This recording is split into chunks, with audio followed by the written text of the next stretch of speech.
കേരള കൈറ്റ്സിലേക്ക് വീണ്ടും സ്വാഗതം. ഇനി ഒപ്പം കാണാം. ഒപ്പം നിങ്ങൾക്കായി സമർപ്പിക്കുന്നത് ഭാഗ്യലക്ഷ്മി ഡെവലപ്പേഴ്സ്, കല്യാൺ, മുംബൈ. ഒപ്പത്തിലേക്ക് എല്ലാവർക്കും സ്വാഗതം. ഇന്ന് ഒപ്പത്തിൽ ഞങ്ങളോടൊപ്പം ഏഷ്യയിലെ ഏറ്റവും വലിയ മലയാളി സമാജമായ ഡോംബിവലി കേരളീയ സമാജത്തിന്റെ ചെയർമാൻ ശ്രീ ഒ പ്രദീപ് നായർ സാറാണ്. ഒ പ്രദീപ് നായർ ഏഷ്യയിലെ ഏറ്റവും വലിയ മലയാളി സംഘടനയായ ഡോംബിവലി കേരളീയ സമാജത്തിന്റെ അമരക്കാരൻ. ഭാരതത്തിന് സ്വാതന്ത്ര്യം ലഭിക്കുന്നതിന് മുമ്പേ രൂപീകൃതമായ ഈ സമാജവും അനുബന്ധ സ്ഥാപനങ്ങളും പാലക്കാട് ഒറ്റപ്പാലം സ്വദേശിയായ പ്രദീപ് നായർ സമാജത്തിന്റെ നേതൃത്വത്തിലിരുന്ന് ദീർഘവീക്ഷണത്തോടെയും ചിട്ടയോടെയുമുള്ള പ്രവർത്തനങ്ങളിൽ സജീവമാണ്. ആകർഷണീയ വ്യക്തിത്വത്തിന്റെ ഉടമയായ ഇദ്ദേഹം താൻ പിന്നിട്ട പടവുകൾ ഒപ്പത്തിലൂടെ പങ്കുവയ്ക്കുന്നു.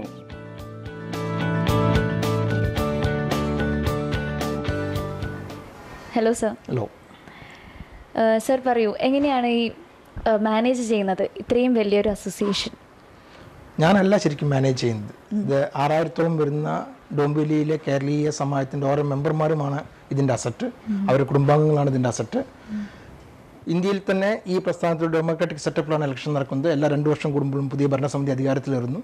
അതിൽ 24-അംഗ ഭരണസമിതിയാണ് അധികാരത്തിൽ വരുന്നത്. ഈ 24-അംഗ ഭരണസമിതിയിൽ ചെയർമാൻ നിലയ്ക്ക് ഞാൻ ഹെഡ് ചെയ്യുന്നു.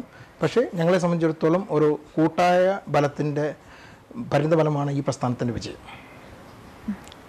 എപ്പോഴാണ് ഇത് സ്റ്റാർട്ടപ്പ് ചെയ്തത്?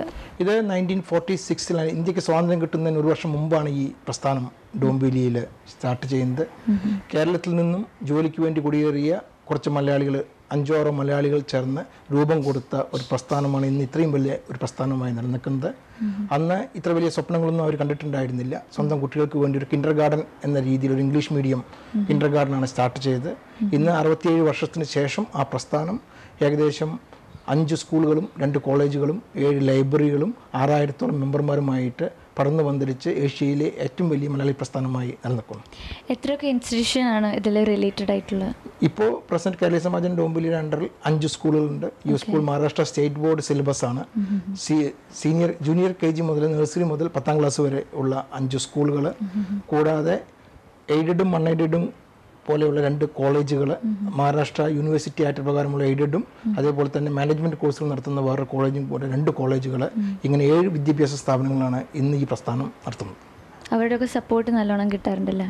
കേരളീയ സമാജത്തിൻ്റെ അണ്ടറിലാണ് ഈ പ്രസ്ഥാനങ്ങൾ മുഴുവൻ. അപ്പോൾ നമ്മുടെ അണ്ടറിലാണ് അതിൻ്റെ ഹെഡ് ഓഫ് ദി ഇൻസ്റ്റിറ്റ്യൂഷൻസ് മുഴുവൻ. അപ്പോൾ നിയന്ത്രിക്കുന്നത് കേരളീയ സമാജമാണ്. അപ്പോൾ നല്ല രീതിയിൽ തന്നെ ഒരു കേരളീയത്തിൻ്റെ മാതൃകയിൽ അല്ലെങ്കിൽ കേരളീയ സമൂഹം ഉദ്ദേശിക്കുന്ന രീതിയിൽ തന്നെ ഈ വിദ്യാഭ്യാസ സ്ഥാപനങ്ങൾ പ്രവർത്തിക്കുന്നുണ്ട്. ഇവിടെയുള്ള പ്രവാസി മലയാളികൾക്ക് ഇത് എത്രത്തോളം ഹെൽപ്ഫുൾ ആയിരിക്കുന്നു? പ്രവാസി മലയാളികളെ സംബന്ധിച്ചിടത്തോളം ഇതൊരു ഗോൾഡൻ ഓപ്പർച്യൂണിറ്റിയാണ്. കാരണം ഡോംബിവലി കേരളീയ സമാജം ഇന്ന് ഏറ്റവും കൂടുതൽ ശ്രദ്ധ ചെലുത്തുന്ന വിദ്യാഭ്യാസ പ്രസ്ഥാനങ്ങളിലാണ്. ഇന്ന് നമ്മുടെ മലയാളികൾക്ക് ഞങ്ങളുടെ എല്ലാ ഇൻസ്റ്റിറ്റ്യൂഷൻസും, സ്കൂളും കോളേജും minority status, Malayali minority status ഉള്ള വിദ്യാഭ്യാസ സ്ഥാപനങ്ങളാണ്. അതിൽ 50% മലയാളികൾ വേണമെന്ന് മഹാരാഷ്ട്ര ഗവൺമെൻറ് നിഷ്കർഷിക്കുന്നുണ്ട്.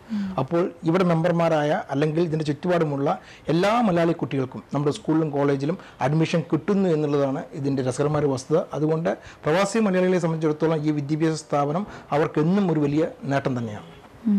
കൾച്ചറൽ പ്രോഗ്രാംസ് ഒക്കെ എങ്ങനെയാണ് പോകുന്നത്? Cultural programs every day there is a cultural programs. Dombivli കേരളീയ സമാജത്തിന് സ്വന്തമായ ഒരു കലാ സാംസ്കാരിക വിഭാഗമുണ്ട്, ഒരു സെക്രട്ടറി ഉണ്ട്. ഏറ്റവും കൂടുതൽ ടാലന്റ്, കലാ സാംസ്കാരിക വിഭാഗത്തിൽ ടാലന്റുള്ള കുട്ടികളെ വളർത്തിയെടുത്തൊരു പ്രസ്ഥാനം കേരളീയ സമാജമായിരിക്കും. അതുകൊണ്ട് എല്ലാ മാസങ്ങളും ഞങ്ങൾക്ക് സാംസ്കാരിക പരിപാടികളുണ്ട്. സർ, ബോംബെയിൽ വന്നിട്ടില്ലായിരുന്നെങ്കിൽ നാട്ടിൽ ഇതുപോലെ പ്രവർത്തിക്കാൻ പറ്റുമായിരുന്നോ? എന്നെ സംബന്ധിച്ചിടത്തോളം സത്യസന്ധമായി പറയുകയാണെങ്കിൽ സംശയമാണ്. നാട്ടിലത്തെ സ്ഥിതി എല്ലാവർക്കും അറിയാം. ഒരു മലയാളി എന്ന നിലയ്ക്ക് ഏറ്റവും കൂടുതൽ എക്സ്പോസും ഏറ്റവും കൂടുതൽ ജനങ്ങളെ സേവിക്കാനും മറുനാട്ടിലാണ് മലയാളിക്ക് സ്വാതന്ത്ര്യം കിട്ടുന്നത്, കേരളത്തിനേക്കാൾ കൂടുതൽ. അതുകൊണ്ടായിരിക്കാം എനിക്ക് ഈ ഔദ്യോഗികമായിട്ട് ഇത്രയും നല്ലൊരു രീതിയിൽ പ്രവർത്തിക്കാൻ സാധിച്ചത്. കേരളത്തിൽ ആയിരിക്കാം എന്നിപ്പോൾ പറയാൻ പറ്റില്ല. പക്ഷേ എങ്കിലും ചെറുപ്പം മുതലേ സാംസ്കാരികമായിട്ടും പഠിക്കുന്ന സമയത്ത് രാഷ്ട്രീയപരമായിട്ടും ഒക്കെ വർക്ക് ചെയ്തുകൊണ്ട് സാമൂഹ്യ മേഖലയിൽ വർക്ക് ചെയ്യണമെന്ന് ചെറുപ്പം മുതൽ ആഗ്രഹമുണ്ടായിരുന്നു. അതുകൊണ്ടായിരിക്കണം പ്രവാസിയായിട്ടും ഈ സാമൂഹ്യ മേഖലയിൽ വളരാൻ സാധിച്ചത്. സാറിൻ്റെ ഫാമിലിയെ കുറിച്ചൊന്ന് പറയുമോ? എൻ്റെ വിവാഹം നടന്നത് ഇവിടെ ഡോംബിവലിയിൽ വെച്ച് തന്നെയാണ്. 93 കാലഘട്ടത്തിൽ ഇഷ്ടപ്പെട്ട ഒരു മലയാളി പെൺകുട്ടിയെ പ്രണയിച്ച് വിവാഹം കഴിച്ചു. ഇന്ന് എൻ്റെ വിജയത്തിൻ്റെ രഹസ്യം ഒരുപക്ഷെ കുടുംബത്തിൻ്റെ സപ്പോർട്ട് തന്നെ ആയിരിക്കും. കാരണം അവർ കുടുംബം നന്നായി നോക്കുന്നത് കൊണ്ടാണ് എനിക്ക് ഈ സോഷ്യൽ മേഖലയിൽ ഒരുപാട് സമയം കൊടുക്കാനും നല്ല നല്ല കാര്യങ്ങൾ ചെയ്യാനും സാധിക്കുന്നത്.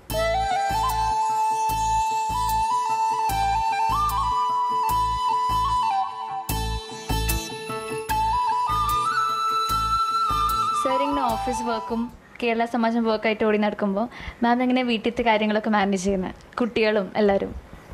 ആദ്യമൊക്കെ കുറച്ച് ബുദ്ധിമുട്ടുണ്ടായിരുന്നു, പൊരുത്തപ്പെടാൻ നല്ലോണം ബുദ്ധിമുട്ടുണ്ടായിരുന്നു. പിന്നെ ഇപ്പം ഫുള്ളി സപ്പോർട്ടാണ്. ഇപ്പം 24 hours എന്ന് പറഞ്ഞ പോലെ പുറത്ത് തന്നെയാണ്. ഞാൻ തന്നെയാണ് മാനേജ് ചെയ്യണത് വീട്ടിലെ കാര്യങ്ങളും. പിന്നെ ആൾ ബിസിനസ്സും കൂടെ ചെയ്യുന്നതുകൊണ്ട് നമ്മൾ ഫുള്ളി വീട്ടിൽ നന്നായിട്ട് തന്നെ സപ്പോർട്ട് ചെയ്യുന്നുണ്ട്. കുട്ടികളെ കൊണ്ടും വലിയ കുഴപ്പമില്ല. 3 ആൺകുട്ടികളാണ്. മൂത്തയാൾ 3ാം വർഷം എൻജിനീയറിംഗ്, ഇപ്പോൾ രണ്ടാമത്തെ ആൾ 10ൽ, മൂന്നാമത്തെ ആൾ 5ൽ. മലയാളി ന്യൂ ജനറേഷൻ കുട്ടികൾക്ക് സാർക്ക് എന്താണ് മെസ്സേജ് കൊടുക്കാനുള്ളത്? ആ സബ്ജക്റ്റിനെ കുറിച്ച് പറയുകയാണെങ്കിൽ വ്യക്തതയോടെ പറയാനുള്ളത്, നമ്മുടെ പ്രവാസി മലയാളികളുടെ പുതിയ ജനറേഷൻ സമാജങ്ങളിൽ അട്രാക്റ്റ് ചെയ്യുന്നില്ല എന്നുള്ളത് തന്നെയാണ് സത്യം.